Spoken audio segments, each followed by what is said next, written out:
Hi everybody, this is Kathy Reitz, and I am here in my house wishing I would be at Elkins this summer and teaching there beginning ukulele. So my little class today is some elements of beginning ukulele to get you set up, the things that I would tell you now that if you really did want to play the uke, that you would be able to have some resources at home to do so, and with the things that I learned that helped me learn how to play the instrument. And why did I want to learn to play this instrument? Because I'm a bass player, as some of you may know. And the reason is because with the bass, you play one note at a time. And I felt that even with the amount of music theory I knew and whatnot, that if I played a chording instrument, notice I said chording instrument, not accordion instrument, that I could learn more about the structures of songs and jazz extensions and swing extensions and play better by ear than on my bass than I could without knowing that stuff. So I really wanted to understand chords more. And I thought about what I could use to do that with, and I eventually had bad experience with guitar before I tried to play the bass when I learned to play the bass, because my fingers felt like dead sausages and I couldn't make them move around the instrument, and it was painful, and then I noticed that guitar players were a dime a dozen. So I thought, a bass, as soon as you have a bass, you've got a band, and that really appealed to me, so I moved away from it. But to go back and learn something to get to this goal I had, I felt that I had to find something that was going to be less frustrating than my memory of the guitar. So I picked up a uke, and I found that it really indeed worked like I thought it would. But such a happy little instrument that there was all these other things I could do, which was it made it easier to learn the song that I needed to sing. And I could practice by myself. And I could sit down. I mean, who would think of sitting down as a string bass player, right? So that's where I started and why I started. And I would say that for singers, I encounter people who love to sing. And they could really help themselves by learning an instrument. The ones that don't know how to play an instrument, this will get you somewhere, and you can get pretty far in a pretty quick time with this instrument. And of course, once you really get hooked on it, you could then put in the solid, difficult hours to become a master at the instrument. But the first part of the learning curve, to get a lot of satisfaction for people who play for enjoyment, it's quite the thing. So to start with, a basic thing about the ukulele is that the strings are tuned in the same intervals as the top four strings of a guitar, interval-wise. But tuning-wise, instead of a G6 tuning, this is a C6 tuning. And many ukuleles also have what you call a re-entrance string, so that you get the "my dog has fleas" sound. And so the names of the notes, strings rather, are G, C, E, A. And this is an octave higher than it would be if it was in exactly the same intervals as a guitar instrument. Except pitched higher too. Little detail there. And there are other tunings for ukuleles, but this is what we're going to start with, and it's the most common thing, so that's where we're gonna leave it, and I'll talk about the other tunings in a little while.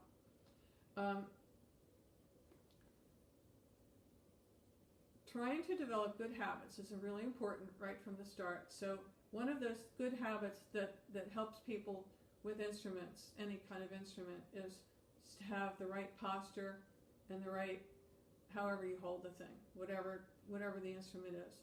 And if you don't, you can hold yourself back. It's like having a sea anchor. So in the case of this, first we have good posture. Even with an instrument that you can play in a hammock, if you're going to practice, you've got to get yourself to with the most, make it as easy as possible for yourself to learn. So that means sitting up nice and straight and holding the instrument in such a way that you're not going to be bending your wrist and hurting yourself. So my opinion is, especially on something smaller than larger than a soprano uke, is to have a strap. I never go strapless. I find it's dangerous, but I can adjust the strap and put it exactly where I want it to be, and have my posture where I want it to be. And that means a relaxed wrist where I can move my fingers around.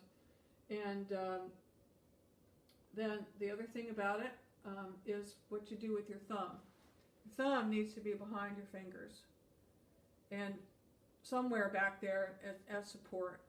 And that means not this, because then look at all the friction you've got on the back of, I can't do this, on the back of your instrument when you start trying to move around, and that would be like an anchor, or like trying to walk in mud. And your idea is you're going to want to be able to eventually be able to change chords quickly. Sometimes you do bring your finger around, and it's for a reason, because you're going to try to hook a note or something. But that's a conscious action, not an unconscious habit. So then I would say the other thing I would tell you is I've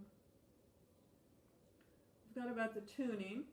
So I need to describe to you, I'm not showing you any chord charts or any fingering diagrams rather.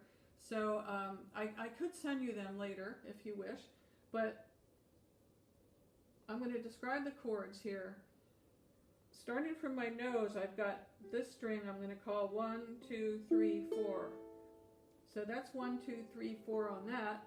And the frets, we have 1, 2, 3, 4, 5, what have you. So if starting from here, I'm not going to call these numbers, but if I wanted to tell you a chord, let's say a C chord, that's this. So it's 0, 0, 0, 3. So nothing, nothing, nothing, and 3. In this first song I'm going to play, it's going to be a 2-chord song.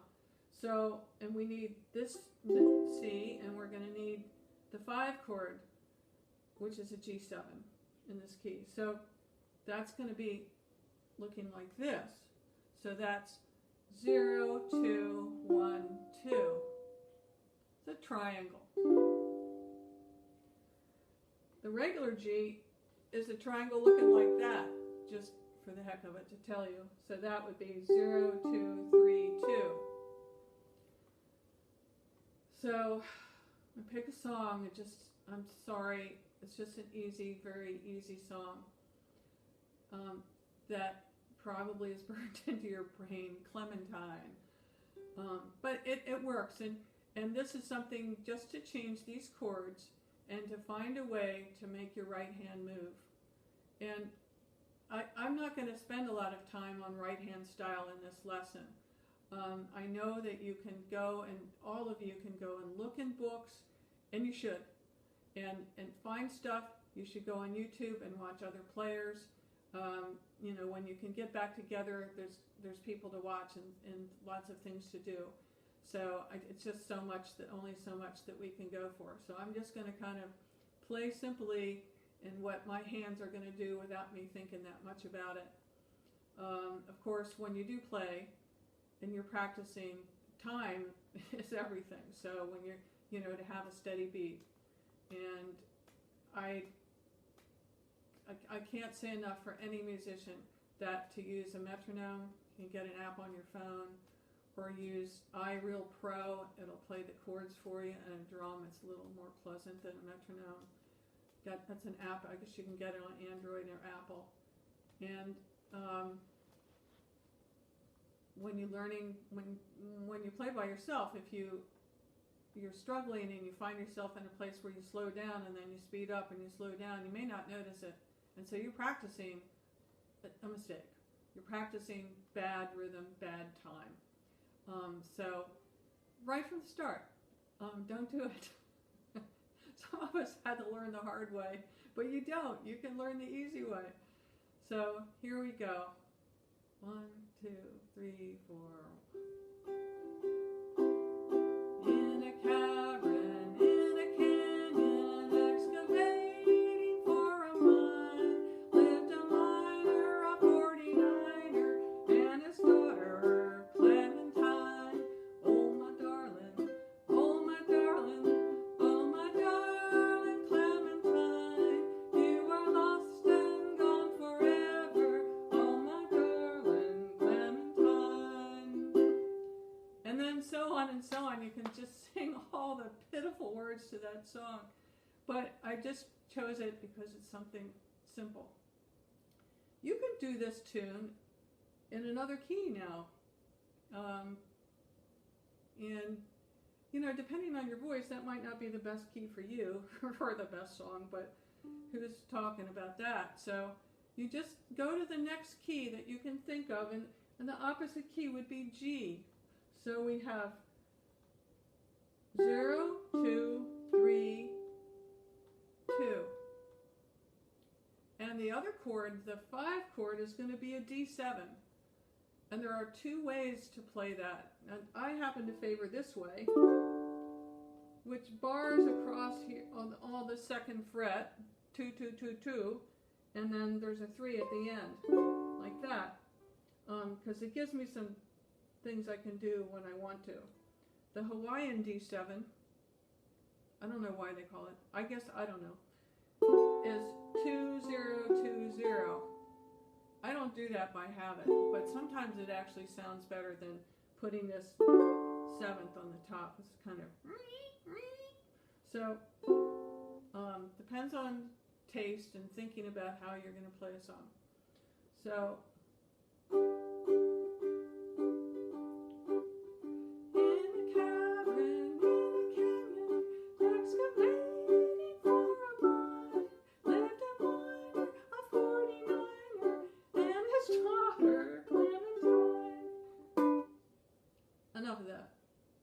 reasons, but you can, it's just a way to change chords. And that brings up another thing. This was the biggest game changer I ever had in learning to play chords and get them into my muscle memory.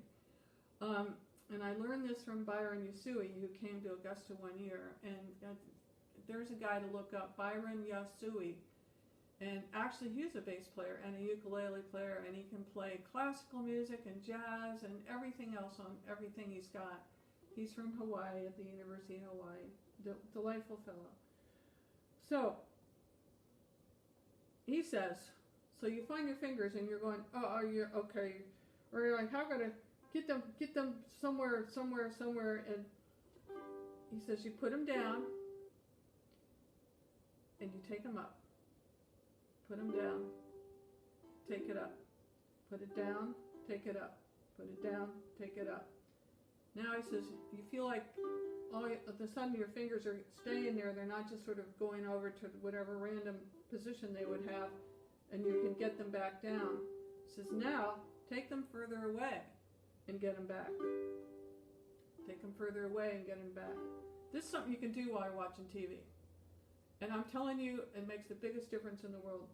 And then once you get past that, take your finger down, shake it. You don't have that position in your hands anymore. Can you get back to it? Shake, get back to it. I'm going to fumble now because I'm thinking about it. But I had this chord here. This is either an A minor 7 or a C6 chord. And for me, the best way to play it was to a bar, and a bar. So I have 2, 4, 3, 3. I couldn't play this chord. It took me a year till I get halfway there. And I needed this chord in swing music. So I used that technique that Byron had, and before the end of the week at Augusta, I was there, I had it. I was very thankful for that. And if you take nothing else away from this lesson, take that technique. And it's true for guitars and everything else. One of the magical things about changing chords is that once you get a few changes under, your fingers become more obedient, and you can see that, you know, some chord that you don't play very often, it'll still come under your fingers pretty well. And every once in a while there'll be something unusual that you have to just kind of work yourself through, but mostly not. And sometimes with those, if you're not fixated on a particular fingering, you can find something that's easier to do. Which brings up a point. You can get reference books with chords in them. This is one that a lot of people use by Roy Sakuma, and it is a reference book. I used to use this a lot, and then I would forget about a chord, and I'd go, oh God, what is it? I would like, no, I don't want to look in the book. I can't look in the book. And then that was the thing that I decided. I actually could learn the notes on my instrument, and then I could force myself to figure out the chord again, and I would. Because otherwise I'd go look in the book and I'd go, oh, jeez, I knew that. And it's just sort of the struggle of memorizing, but I have a couple different techniques. And so there's other books.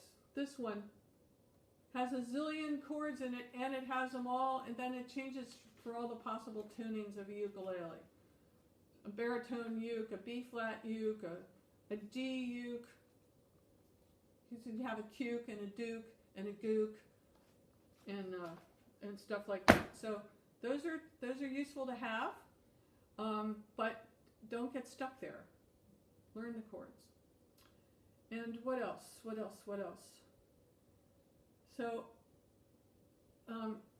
again, like just to go through another song, you can have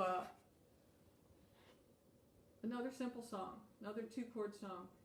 Keep doing these 2-chord songs until they feel that you're comfortable, and then change the key, and the next thing you know a bunch of other chords. And then you can do some 3-point chord songs and 4 chords and so forth and so on. So, I went downtown to see my gal, Polly Wolly Doodle all the day, the curly hair and the laughing eyes, Polly Wolly Doodle all the day. Fare thee well, my fairy fay, for I'm going to Louisiana to see my Susiana, singing Polly Wolly Doodle all the day. Do it in a different key. That was not my key. That sure was not my key. So in that key of C. So I went downtown to see my gal, Polly Wolly Doodle all the day, with her laughing eyes and curly hair or whatever. Polly Wolly Doodle all the day, and so forth and so on. So, this is a good time to mention one thing about struggling to learn chords, particularly when you get past the most basic ones with a lot of open strings, is your finger pressure. And death grips are bad, really bad.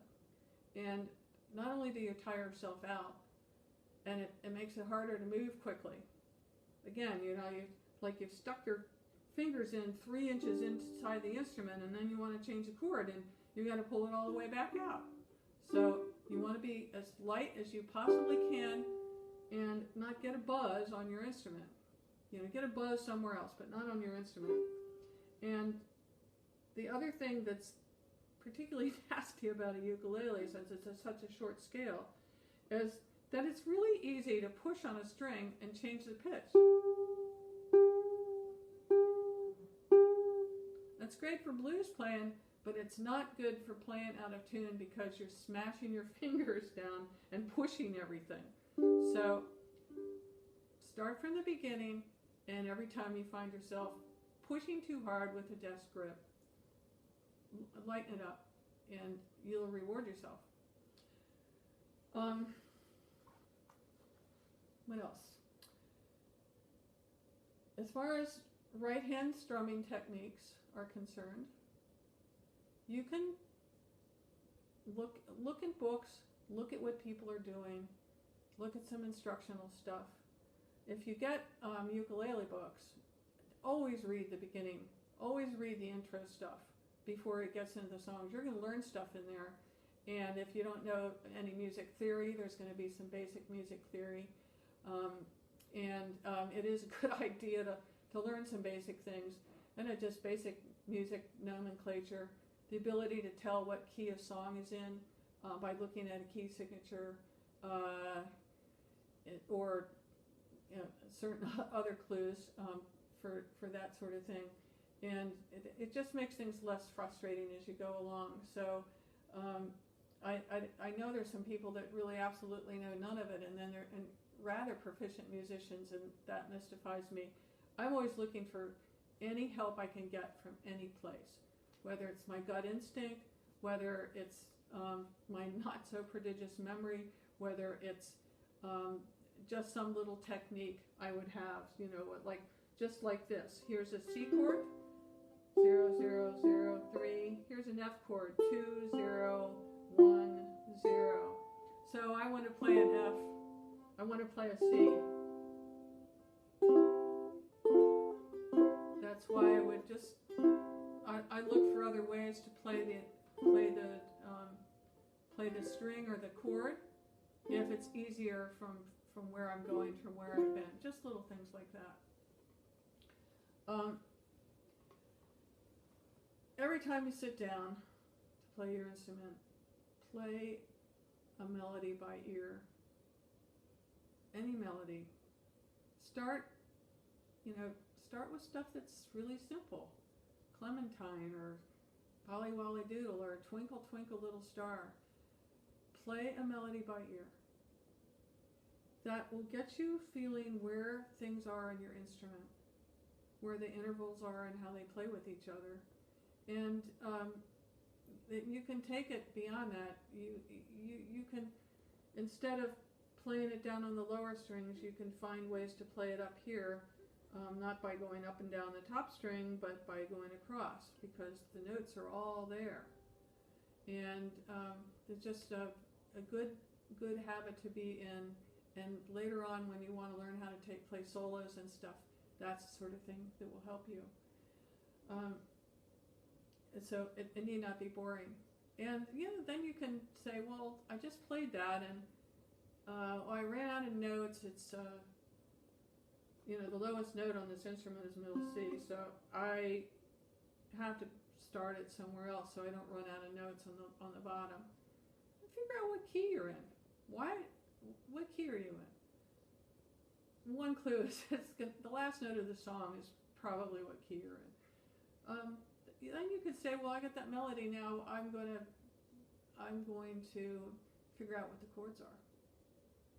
Then you might say, well, I've got the melody, I've got the chords. Well, look, I think maybe I could play the chords and the melody. So these are things you can work yourself into doing. They don't have to be perfect, a big smashing solo, but it's just stuff that slowly gets your hands to be more dexterous. And that reminds me of scales. It's a thing that we all hated in piano lessons. They are really good for learning your instrument, and also to get your fingers moving independently. And like I have this thing where one of my fingers, my little finger wants to fly up somewhere.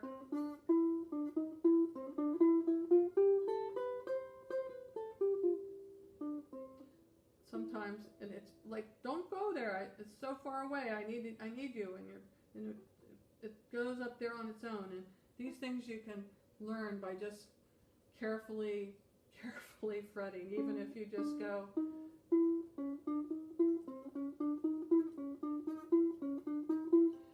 And with scales, don't just start on the C scale.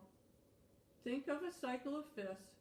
Start somewhere. The order of the cycle would be a C, an F, a B flat, an E flat, an A flat, a D flat, G flat, B, E, A, D, G, and then back to C. it's 12, there's 12 notes, there's 12 scales, but put them in that order, and then don't start on C. You're not going to play 12 in a day, for God's sake. Warm yourself up, play 3. But instead of starting on C, the next time start on B flat, the B flat scale, or the E flat scale, or something. Believe it or not, a lot of those flat keys are great singing keys. So you're going to want to learn to play them, I tell you. So, another thing to do is, with scales would be eventually to look up the other scales, minor scales, pentatonic scales, whole tone scales, blues scales, and this and that. They're all out there. People have written books that have that stuff in it for ukulele. And my next thing to say is that when you are rehearsing or learning or practicing, is to find a way to avoid frustration. And when you do, the practice itself can be an end in itself. An escape from your world. It's, oh great, I'm going to go practice. Instead say, oh great, I'm going to play. And sure, you may work hard on some little thing, but what you're going to do is reward yourself for progress. And don't worry about perfection, just reward yourself for progress. And then always know the difference between woodshedding something and a dress rehearsal. I remember when I took piano lessons, I would sit at the piano and I would get to some hard spot, and I just would mess up, so I would start over again. And it was sort of like I wanted to just take a harder and harder and harder run at a brick wall and see if I could just somehow smash through, instead of just gently taking apart what was wrong and analyzing where I was having the problem and just taking it bit by bit. If it was just, half a measure, then just going to that half a measure and playing that smoothly, and then adding the half a measure before that, and then the half a measure before that, and just those tiny little pieces. And it's a very relaxing way to woodshed. And you can fix stuff, and then go back to the beginning and see if you can get through it. And the whole time, don't forget your metronome, because, you just think, messing up with tempo during these kind of things can actually be part of the problem. So,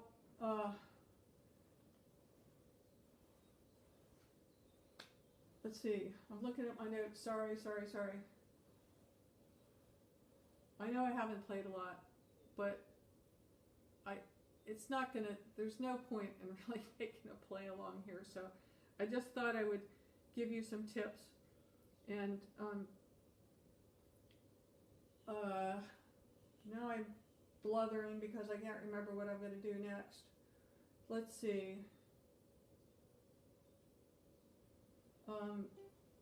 Learning the names of the notes that are under your fingers is useful. And, when you play scales, you can say the notes out loud when you go. And you'll notice where they are.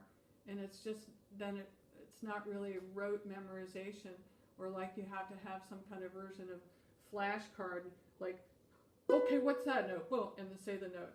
You don't have to do it that way. You can maybe get to the point where you can do that, but it's good to know the names of the notes.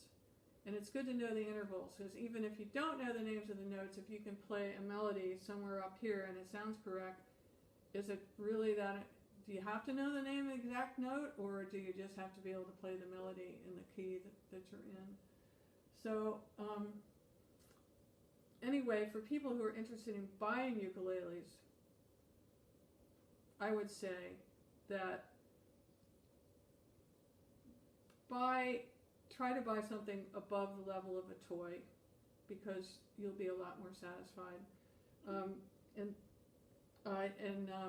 if you get ukulele acquisition syndrome, just consign yourself to it. It'll be fine. It'll be fine, because you'll have lots of little friends around the house.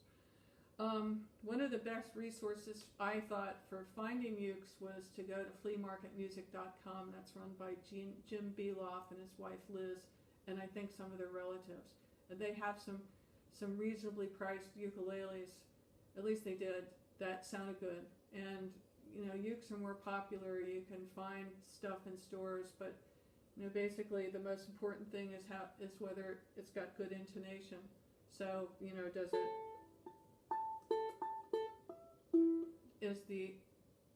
is it in tune at the 12th fret, an octave position from where you found it?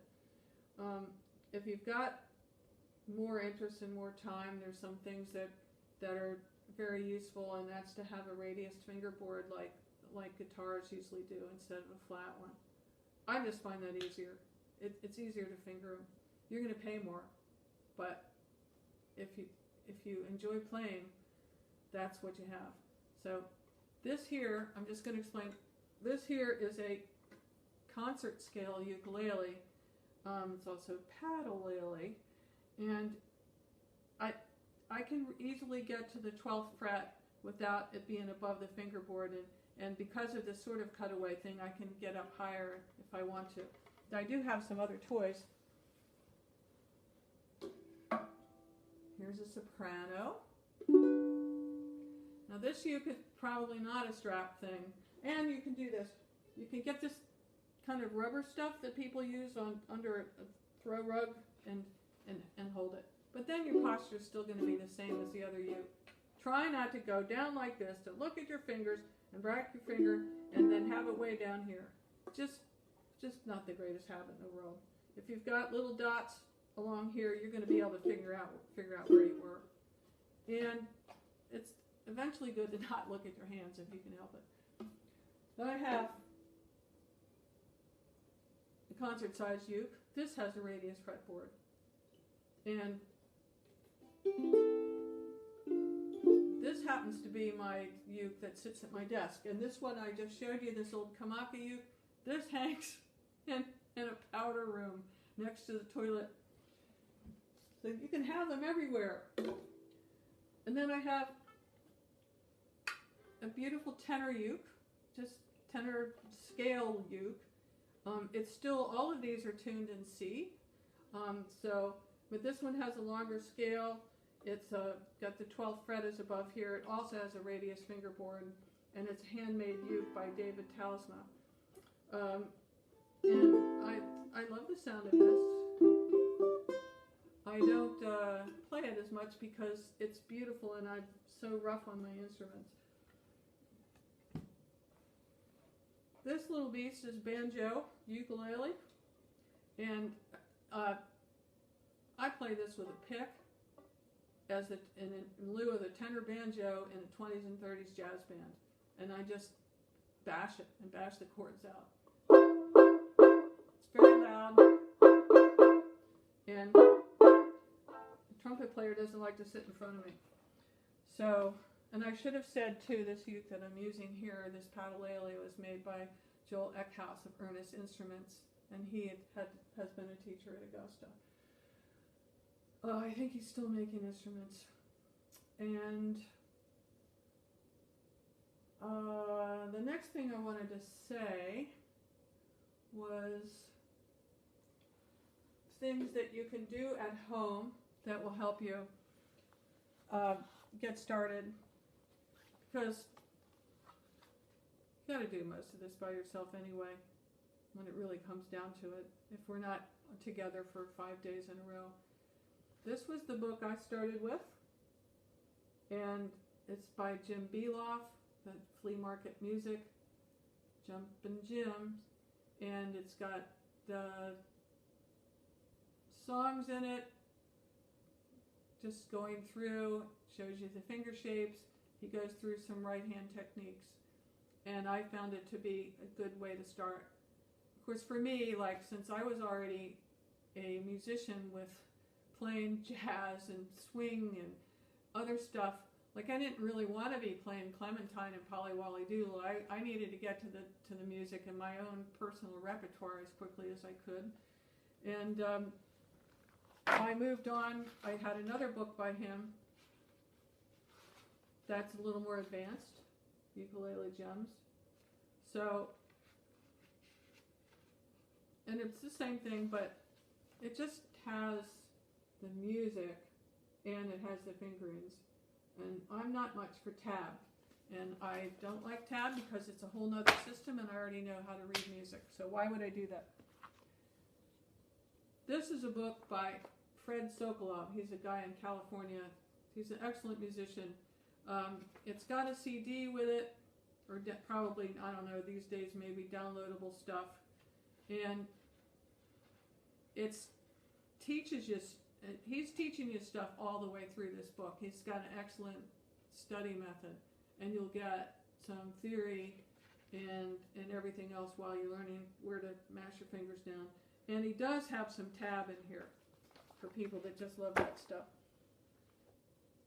Same guy, blues ukulele. Del Rey comes to Augusta and is taught blues ukulele. Another great one to listen to for that stuff is Little Rev, who's from Milwaukee.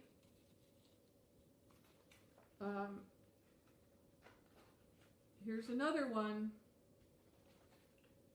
Dave Rubin. This is a lot of tab. This book sort of looks new. I don't even remember how I got it, but I'm flipping through it today and it looks interesting if you're into that. So I have another book, Jazz Ukulele, with comping, soloing, and chord melodies as you go along. There's a lot of stuff in here of music theory and about voice leading and cycle of fifths and so forth and so on with basic jazz chords. And there's more advanced guide to jazz chords on ukulele. But getting to a couple of my favorites is a guy to listen to, Herb Oda San they call him. Go look at him up on YouTube. What a beautiful player and stuff that he can do. My absolute favorite was Lyle Reitz. Lyle Reitz came to camp one year and I went to another camp where he taught. He was also a bass player, famous in the Wrecking Crew from Los Angeles. But he was playing ukulele back in the 50s when almost nobody else was, and just a wonderful player with jazz. These are more advanced. It's not a beginner book. This is a solo one, and these are basic jazz tunes. When you get so you can play, even these books, even if you never learn the tunes exactly, his intros and endings and the creative way he makes chords are very well worth it. Another Lyle book, an easiest one, with solos on simple tunes. You can get to this point working by yourself in a fairly short time. Repertoire, back to Jim Beloff again. Daily Ukulele. He's got the regular year and the leap year edition, so tons and tons of songs. They're written with musical notation, but he gives a little chord fingering chart for the chords at the top. You have to kind of, I think a lot of uke clubs use those, so they're pretty good. And after this, that's just my hints and stuff, but I'm going to have Marv join me for a little song. And I hope you found this to be useful, and I hope to see you next year. Thank you very much, and thank you so much for supporting Augusta through the difficult times and the fun times and every other which way. When you come to camp, it's a beautiful experience, music immersion, and fun. Thank you. I've asked my husband Marv to join me on this last part of the ukulele session, and he's got his hands on a baritone ukulele. It's in a G6 tuning, so it's exactly like the top 4 strings of a guitar. It doesn't have the reentrant string like this one does, the C6 tuning. And that was C6th tuning, not C6 tuning. And but this song does have something about water in it. And it was made in 1912 and probably a quintessential ukulele tune. So here we go. We were sailing along on moon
were sailing along on moonlight bay.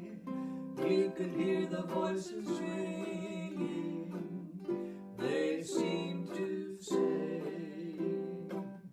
you have stolen my heart, now don't go away.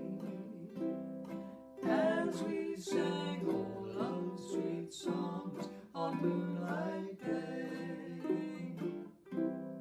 as we sang old love sweet songs on moonlight day.